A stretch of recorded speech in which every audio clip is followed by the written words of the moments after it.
In the history of Japan, few figures are as famous as the samurai. These warriors were a powerful military group that ruled Japan for hundreds of years. Their story starts in the Heian period, around the 8th century. Rich landowners who lived far from the main city of Kyoto needed protection. They began to hire private armies to guard their lands and interests. These early fighters were not yet the well-known samurai we think of. They were skilled fighters on horseback, good with a bow and arrow. Over time, these local warriors grew stronger and more important, forming groups that would eventually challenge the power of the emperor himself. They became the main support of a new military government. The word samurai means those who serve. At first, they served the noble families and the emperor's court. However, as the central government's power got weaker, the samurai groups grew stronger. By the 12th century, two powerful groups, the Minamoto and the Taira, fought for control of the whole country in the Genpei War. The Minamoto group's win in 1185 was a very important moment. Their leader, Minamoto no Yoritomo, set up the first shogunate, which was a military government, in Kamakura. This new system put the samurai at the very top of society, officially making them the rulers of Japan. The emperor stayed as a symbolic leader, but the real power was now in the hands of the shogun and his loyal samurai warriors. The samurai were more than just simple soldiers. They were a family-based group, meaning that a person was born into the samurai rank. The son of a samurai was expected to become a samurai himself, continuing the family's fighting traditions and history of service. This created a special way of life centered around fighting, honor, and being loyal to one's lord, or daimyo. Their whole life was defined by their job as protectors and enforcers. They were the clear symbols of power in old Japan, their presence always reminding everyone of the strict social rules that controlled their lives. Their influence shaped Japanese politics, art, and ideas for centuries. This new warrior government brought a long time of military rule to Japan. The country was divided into areas, each ruled by a powerful daimyo who had his own army of samurai. These lords promised to be loyal to the shogun, who was the most powerful daimyo of all. This system was like the one in medieval Europe, with lords, their followers, and a strong focus on military service. The samurai were the important glue that held this whole structure together. Their readiness for battle and their strong loyalty made sure their lord's area was stable and, by extension, the shogun's rule over the whole country. Their story is the story of medieval Japan itself. The samurai held the highest place in Japan's strict four-level social system, which was set up during the Edo period but had started earlier. Below them were the farmers, who were seen as important because they grew the food that fed the country. After the farmers came the artisans, who made things like swords, pottery, and cloth. At the bottom were the merchants, who were often rich but were seen as not useful members of society because they made money from the work of others. As the top group, samurai had many special rights. They were the only ones allowed to carry two swords, a long one and a short one, which became the ultimate sign of their status. The main job of the samurai was to fight for their daimyo. In times of war, they were the frontline soldiers, generals, and planners. Their whole life was a preparation for battle. However, during long times of peace, their job changed. They became managers, officials, and judges, helping their daimyo rule his area. They managed land, collected taxes, and kept law and order. This double role, as both a warrior and a government worker, was a key part of the samurai class. They were expected to be good with both the sword and the pen, able to write poetry and handle complicated money records with the same discipline they used for their fighting skills. Samurai families lived differently from common people. They lived in castle towns, close to their lord's fortress, ready to be called at any moment. Their homes were often big, but simply furnished, showing they preferred practical things over fancy ones. A samurai's income was not paid in money but in rice, measured in units called koku. One koku was about the amount of rice needed to feed one person for a year. A samurai's rank and wealth were decided by his rice payment.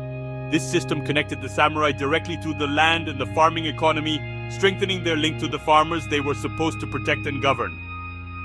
Their special status came with huge responsibility. A samurai was expected to be a good example for the lower classes, showing the highest ideals of behavior and morals. They were the police, judges, and jury of old Japan. They had the legal right, known as kirisute gomen, to kill any common person who acted disrespectfully towards them, although this right was rarely used and had to be explained. This power showed their complete authority and made the strict social boundaries even stronger. The samurai were not just fighters, they were the protectors of social order, and their presence shaped every part of daily life for all people in medieval Japan. The life of a samurai was a life of constant training and strict rules. From a very young age, the children of samurai were deeply involved in the warrior way of life. A boy's education started early, focusing on physical toughness and mental strength. He would learn kenjutsu, the art of swordsmanship, which was the most important fighting skill. Training was non-stop and often harsh, designed to create a warrior who was not afraid of death. He would also study archery, or kyujutsu, spear fighting, known as sojutsu, and riding horses. The goal was to create a complete warrior, equally deadly on foot or on horseback, with many different weapons. This dedication to training lasted a lifetime. The armor of the samurai, known as yoroi, was a complex and beautiful piece of engineering. Early armor was boxy and made for archers on horseback, but it changed into a more flexible, body-fitting suit made from small plates of shiny leather or iron. These plates were carefully tied together with colorful silk cords. This design provided great protection while allowing a lot of movement. The helmet, or kabuto, was often decorated with fancy symbols representing demons, animals, or family signs, made to identify the warrior and scare his enemies. A scary mask, or mempo, protected the face and added to the warrior's terrifying look on the battlefield. No talk about the samurai is complete without mentioning their swords. The samurai carried two swords, a pair known as the daisho. The long sword was the katana, a single-edged, curved blade famous for its amazing sharpness and strength. It was the samurai's main weapon in close fighting. The shorter sword was the wakizashi, which was a smaller weapon used for fighting in tight spaces or for the ritual of seppuku. These swords were more than just weapons. They were considered the soul of the samurai. They were made by master sword makers in a process that was part art and part religious ceremony, and a high-quality blade was a samurai's most valuable possession. Besides fighting skills, a samurai's training also included learning and cultural activities. They were expected to be able to read and write and be well educated. Many studied classic books, poetry, and beautiful writing. Some practiced the tea ceremony or ink painting. This focus on being refined and smart was meant to balance the warrior's fighting fierceness. The ideal samurai was not a mindless brute, but a cultured gentleman, an idea captured in the phrase bunburyodo, meaning the pen and the sword in accord. This balance was seen as essential for a true leader, allowing him to rule wisely during times of peace as well as to fight bravely in times of war. The samurai lived by an unwritten set of rules called Bushido, which means the way of the warrior. This code developed over hundreds of years and put great importance on a set of main good qualities. The most important of these were loyalty, courage, and honor. A samurai's loyalty to his daimyo was complete, even more important than loyalty to his own family.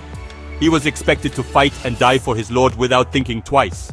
Courage was not just about being fearless in battle, but also about facing hardship and pain with calm endurance. Honor was the foundation of a samurai's identity.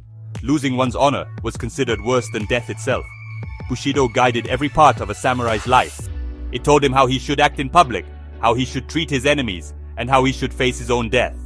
Other important good qualities included honesty or justice, called ji kindness, known as jin, and respect, or rei. A samurai was expected to be honest and fair in his dealings, and to show kindness towards the weak. If a samurai brought shame upon himself or his lord, the only way to get his honor back was through seppuku, a type of ritual suicide. This act, while grim, was seen as the ultimate show of a warrior's control over his own life and his commitment to the rules of Bushido. The role of the samurai began to change a lot with the joining of Japan under the Tokugawa Shogunate in the early 17th century. This marked the beginning of the Edo period, a long time of peace that lasted for over 250 years. With no major wars to fight, the samurai's job as warriors became less important. Many changed into roles as scholars, managers, and officials. While they kept their swords and their high status, their daily lives became more about paperwork than about fighting. Some found it hard to adjust to this new reality, finding themselves to be a warrior class in a world without war. The end of the samurai class came quickly in the 19th century. In 1853, American warships arrived in Japan, forcing the country to open to international trade after hundreds of years of being closed off. This event led to a time of fast modernization during the Meiji Restoration in 1868. The new government, wanting to create a modern nation, got rid of the old feudal system. The samurai class was officially ended. They lost their special rights, including their right to carry swords and their rice payments. Though their time had ended, the samurai's legacy lives on.